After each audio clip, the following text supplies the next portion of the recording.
I did the reverse engineering of this board here, and also this one. So we can start with this one. So we have on this board two different things. The first one on the top of this page is the servo control loop. So the output of the servo control loop is this transistor. So obviously this thing drives a kind of solenoid which is attached to the needle. At the input of this amplifier, we have two inputs actually. One is connected to the other board, we will see in one moment. And the second one, I suppose it is going to the potentiometer for the feedback of the servo control loop. And on the second part of this page, this is the power supply. So there is a first rectifying bridge here, which generates a positive power supply at this point here. And we find also on this schematic the switched mode power supply. I didn't find anything about this part, but obviously it's a pulse width modulation controller. The switching transistor is this one here. So there is a coil here, and a voltage divider which permits to have the feedback to the controller here. There is an adjustment of the power supply of this output. This voltage is 5 volts. So there is a protection diode here. So if there is a problem for any reason with this transistor, if it is short-circuited, in order to avoid a high voltage on the 5 volts line, this diode will be conductive and the fuse will blow here. And there is also another power supply here, which provides plus or minus 12 volts or something like that for the op-amps. And also a voltage of plus or minus 3.3 volts. And there is also a negative power supply, I forgot, on the bottom of this page, with a simple Zener diode and a voltage follower. The second schematic corresponds to this board here. The schematic is here. So we find on the left of this page an amplifier with some input filtering and also an output filter here. So this line, number 15 here, is connected to the input of the previous page. It is connected to this line here. So I guess that this is the input amplifier. So I found that effectively this terminal is connected to the rear connector. And I found that there is a resistance of 10 ohms between this terminal here and one terminal of the rear connector. So the purpose of these schematics is probably the control of the flag. So there are two conditions in order to activate the flag.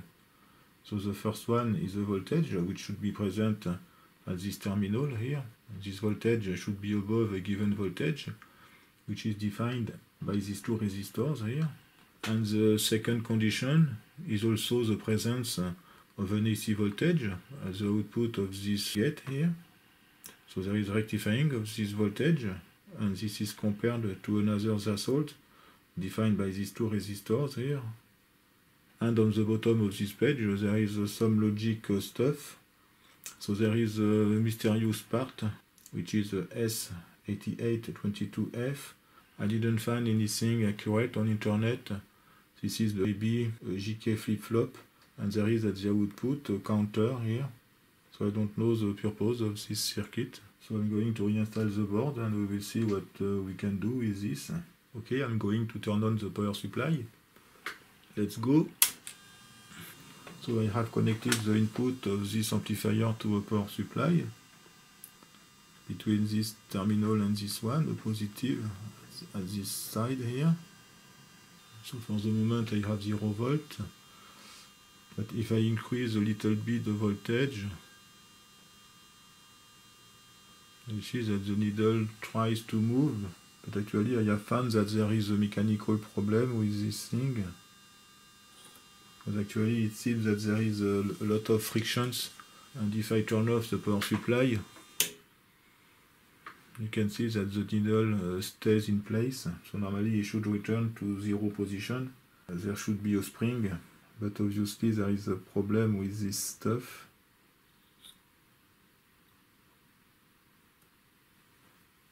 So let's try to remove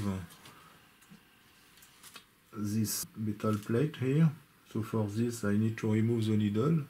So this is not complicated.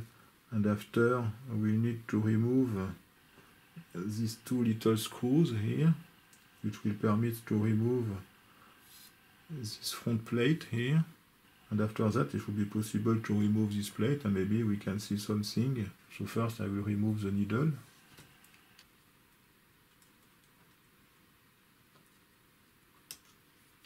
Okay, so this is the needle. It is easy to remove.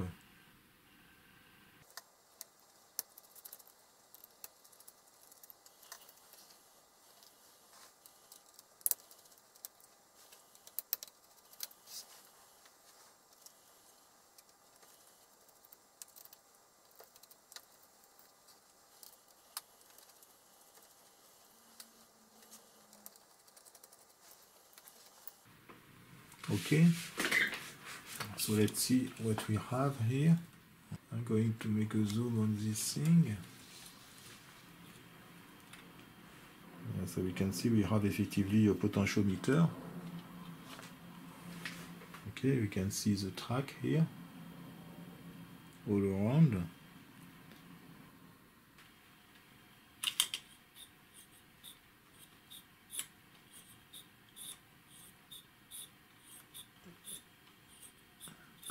And effectively this thing doesn't return to the zero position, as you can see. It is maybe a problem of spring. I don't feel more frictions in one particular point, but I don't know where is located this spring. I will try to remove this assembly here. So for that purpose I need to remove these 4 nuts here.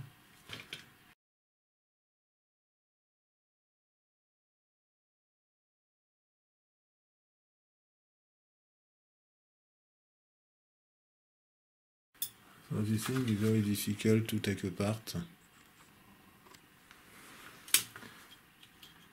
because of the flat flex. It is difficult. Okay, I will try to remove this plate here. Okay, so we can see this mechanical stuff in order to set the limits of this thing.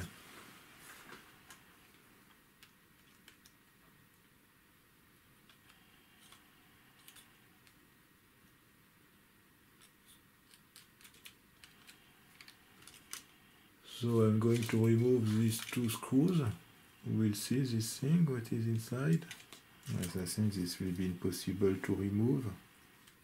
Yes, of course, because we need to remove this thing.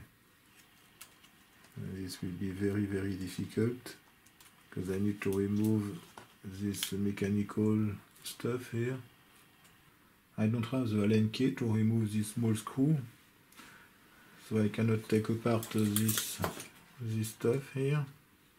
So I think it is too complicated and I don't want to spend a lot of time on this thing. So I think I will stop here. This thing will stay like it is and it will go in the box. It is interesting to make working an instrument, but when there is a mechanical problem like this one, it is very difficult. Thanks for watching and see you next time. Bye.